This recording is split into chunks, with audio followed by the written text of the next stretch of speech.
querida, muito obrigada pela apresentação. Eu não poderia deixar de agradecer à Comissão Científica pelo convite, me sinto muito honrada. É uma pena não poder estar aí com vocês, mas eu vou tentar fazer uma boa apresentação daqui de casa. Bom dia a todos.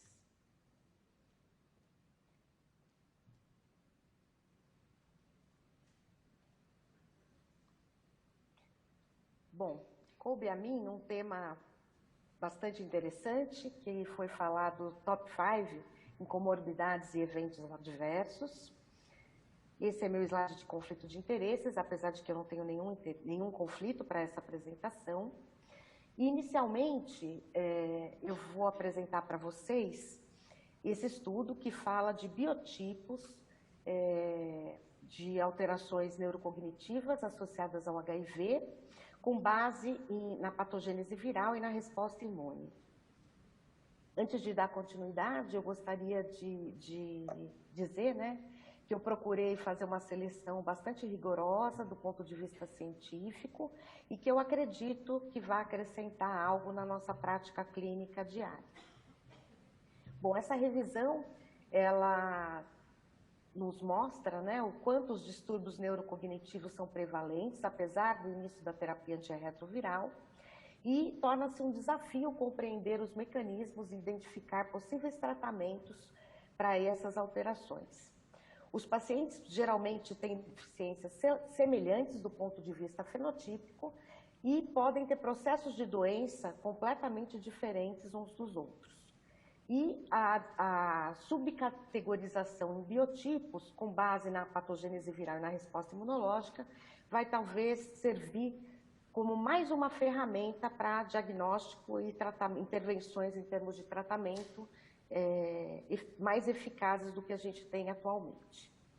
Então, foram descritos 4 biotipos. O primeiro é a encefalite pelo HIV mediada por macrófagos, depois o escape viral no sistema nervoso central, a encefalite pelo HIV mediada por células T e, por fim, a encefalopatia associada a proteínas virais. Então, aqui eu trago um exemplo da demência associada ao HIV, que seria um exemplo de encefalite mediada por macrófagos, onde se observa alta intensidade de sinal periventricular na substância branca, que poupa as fibras U e as fibras justacorticais e promove ainda dilatação ventricular. O segundo biotipo trata de encefalite pelo HIV mediada por células T, e a exemplo disso nós temos a síndrome inflamatória da reconstituição imune, onde observa-se alta intensidade de sinal periventricular, à direita da figura,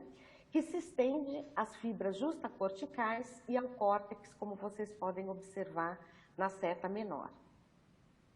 Já a encefalopatia associada a proteínas virais, ela se apresenta como uma atrofia cortical difusa com preservação das estruturas subcorticais, que foi progressiva ao longo de vários anos, e isso é encontrado em pacientes bem controlados e em uso de terapia antirretroviral já por longos períodos.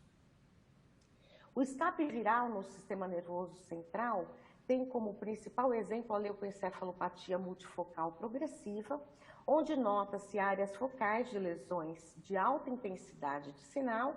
que se estendem até as fibras U e regiões justacorticais, e na figura à direita o realce pungadolíneo bem no centro dessas lesões. Essa tabela mostra as principais características imunológicas, virais e patológicas dos biotipos propostos nesse trabalho. Na primeira linha, vocês observam os 4 subtipos, os 4 biotipos que eu já citei anteriormente, e na primeira coluna, aspectos clínicos, status de terapia antirretroviral, perfil imunológico e viral, a patologia, o que se pode encontrar em termos de neuroimagem e o tratamento proposto. É óbvio que por uma questão de tempo eu não vou poder descrever cada um deles aqui, mas eu achei essa tabela bastante ilustrativa de como proceder a depender de cada biotipo encontrado. Além disso, além dessas alterações, as proteínas virais também podem promover o que se chama hoje de proteinopatia, do ponto de vista neurotoxicológico, onde a gente observa que algumas proteínas provirais continuam promovendo várias alterações, como vocês podem observar, o aumento de apoptose, inflamação, estresse oxidativo, atividade aumentadas, né? E, ao contrário disso, diminuir a atividade metabólica, função mitocondrial, diminuição da integridade na barreira hematoencefálica e diminuição do crescimento neutrofílico. O resumo dessa publicação, além de subtipar, né, os biotipos, é fazer com que isso sirva como uma abordagem útil para estudar doenças heterogêneas. Os 4 subbiotipos, eles são definidos pela escolha, pelo tempo de início e duração da terapia antirretroviral, e a compreensão desses biotipos pode promover melhor compreensão dos mecanismos da doença, das alterações neurocognitivas, permitir o desenvolvimento de marcadores tanto prognósticos quanto diagnósticos e orientar decisões terapêuticas futuras. O segundo trabalho que eu selecionei é um estudo prospectivo multicêntrico, que é esse RESPOND, onde avalia-se associações entre os inibidores de integrase e doença cardiovascular em pessoas vivendo com HIV. Ele é um estudo prospectivo, como eu já citei para os senhores, multicêntrico, envolvendo 17 coortes europeias e australianas, mais de 32 mil adultos vivendo com HIV, e esse estudo foi feito, né, com base em análise de 1º de janeiro de 2012 até a ocorrência do primeiro evento cardiovascular, como, por exemplo, infarto, AVC, ou mesmo a necessidade de um procedimento cardiovascular invasivo, ou até 31 de dezembro de 2019. Portanto, aí, 7 anos de segmento. A análise estatística foi feita por regressão binominal negativa multivariada para avaliar associações entre doença cardiovascular e exposição a inibidores de integrase, ajustada para fatores de risco cardiovascular considerados tradicionais. Os critérios de inclusão foram idade superior a 18 anos, contagem de células TCD4 e medições de carga viral nos primeiros 12 meses antes do início dessa avaliação, ou dentre os 3 primeiros meses após o início do estudo. E, obviamente, que não houvesse exposição prévia aos inibidores de integrase.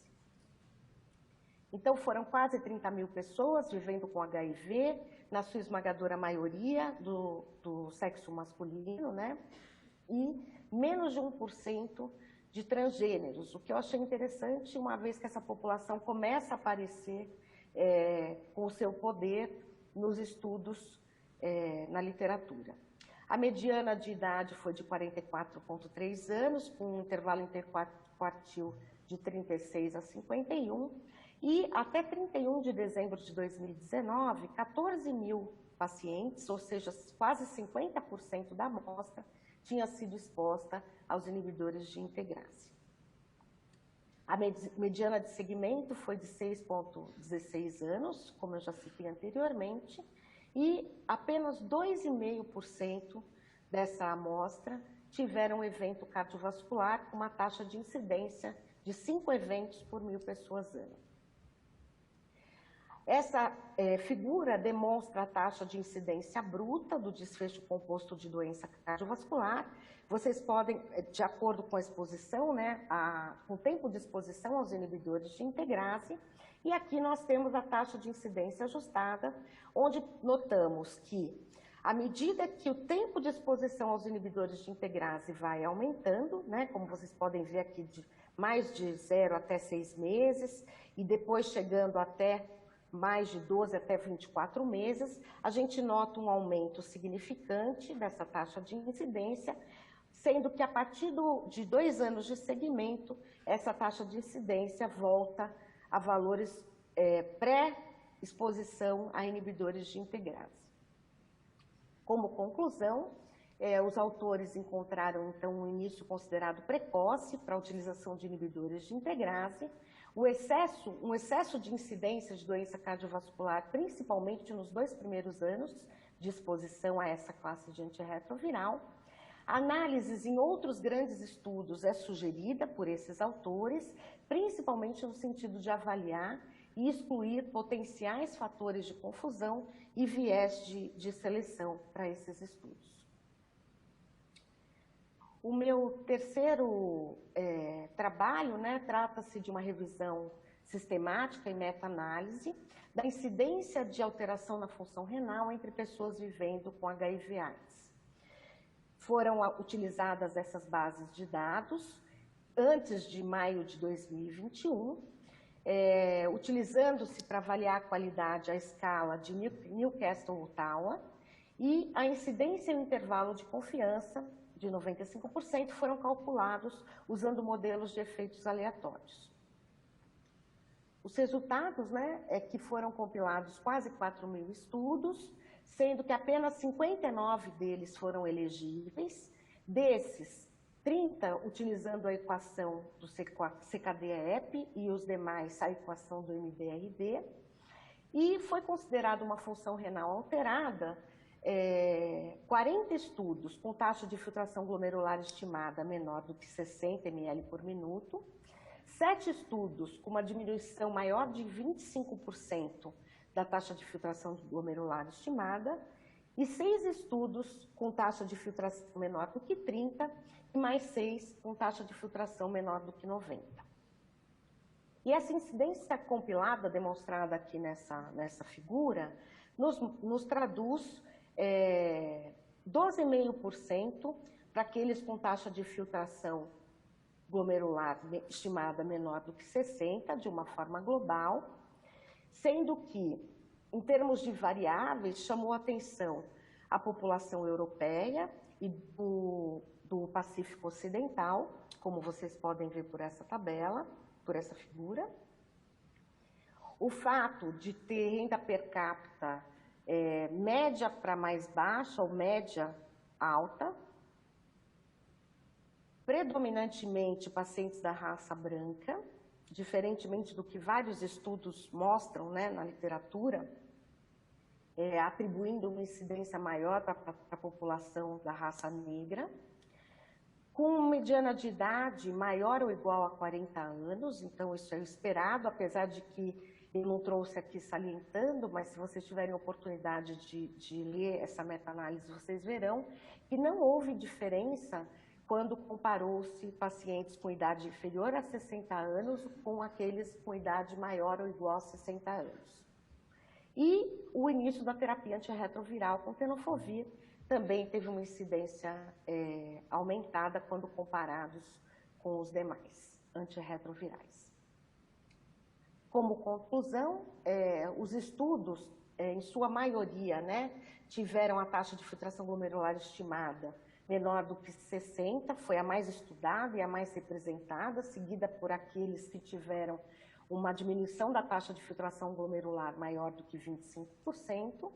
A doença renal medida foi feita somente pela taxa de filtração glomerular estimada, e isso foi considerado pelos autores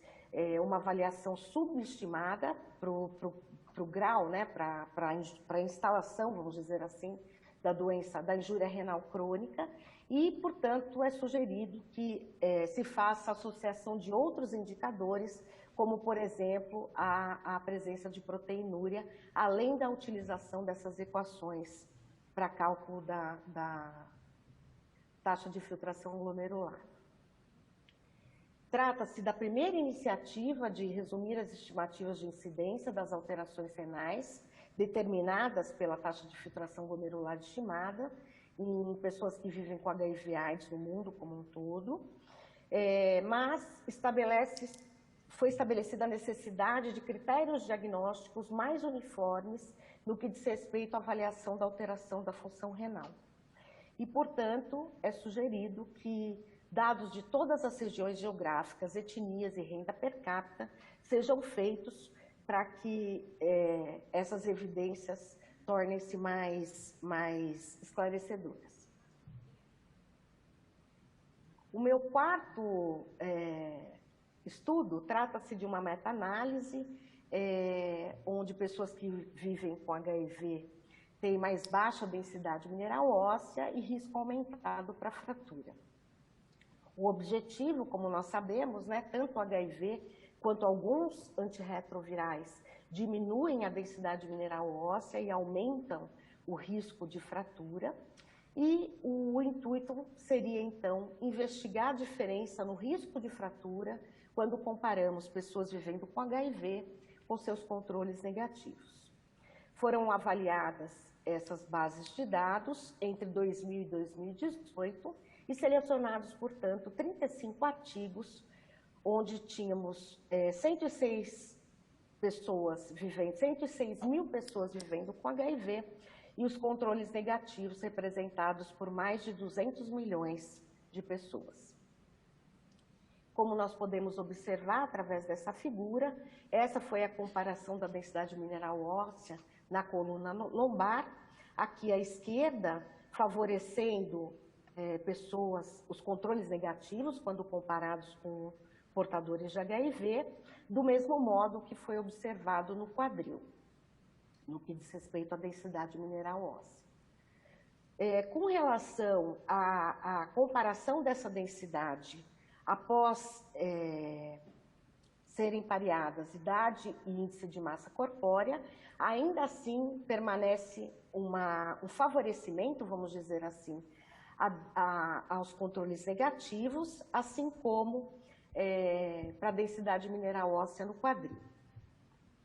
Com relação à prevalência de fraturas, nós temos aqui que as pessoas vivendo com HIV, para todas as fraturas, tinham uma prevalência maior quando comparadas com os controles negativos, e isso também foi observado para as fraturas vertebrais e de quadril.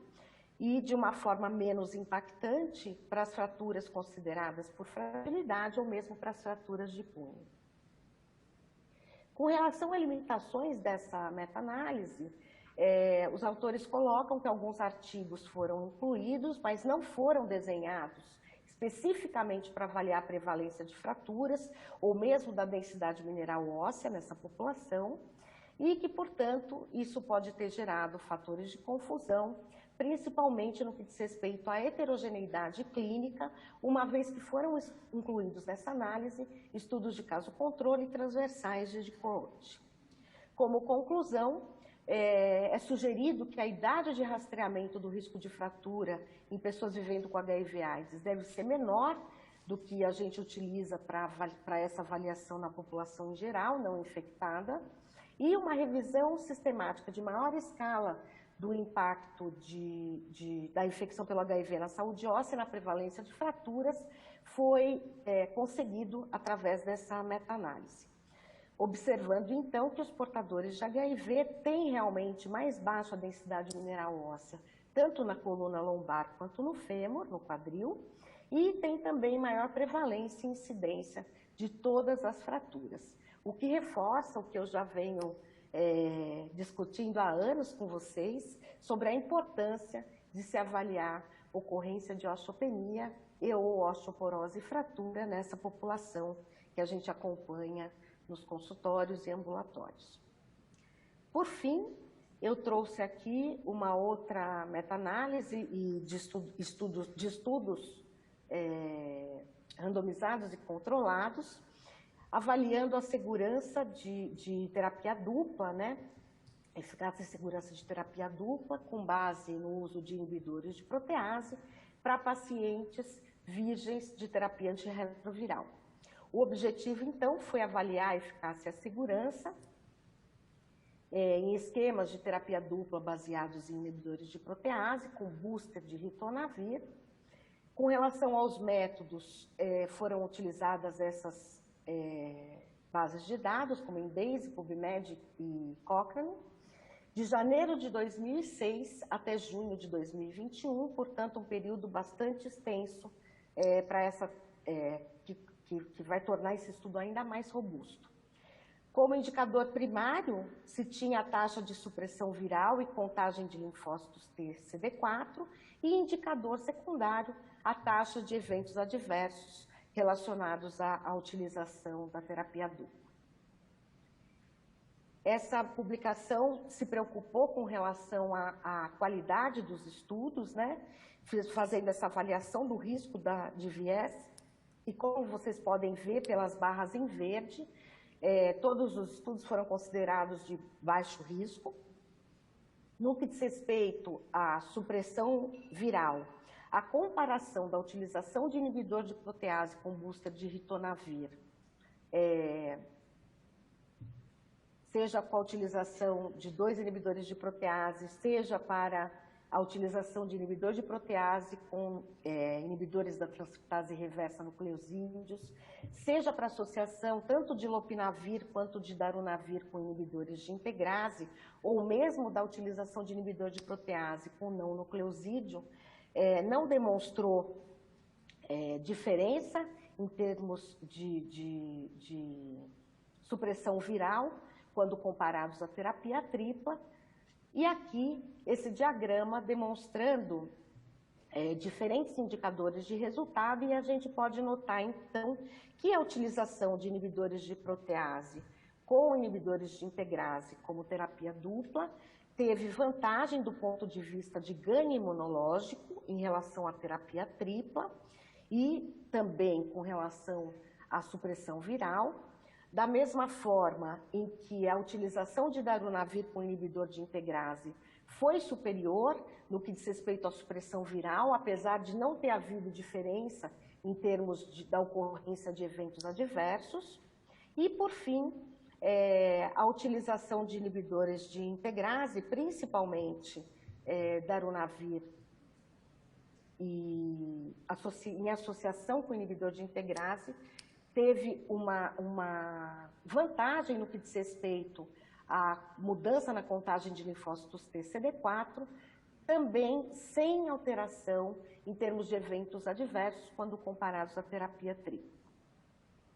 Então, concluindo a minha apresentação e essa meta-análise, a terapia dupla baseada em IP pode ser usada como um esquema confiável em pacientes virgens de terapia antirretroviral.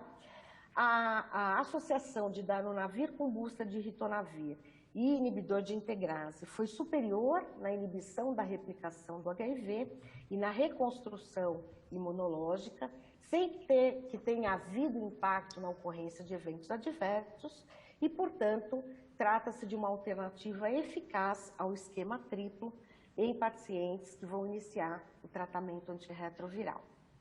Eu gostaria de agradecer em especial ao meu marido, que é meu parceiro de vida e de trabalho, Gustavo, ao Paulo, que nem sabe que queria receber esse agradecimento, mas que eu acho importante fazê-lo, uma vez que foi ele que me encaminhou há muito tempo esse artigo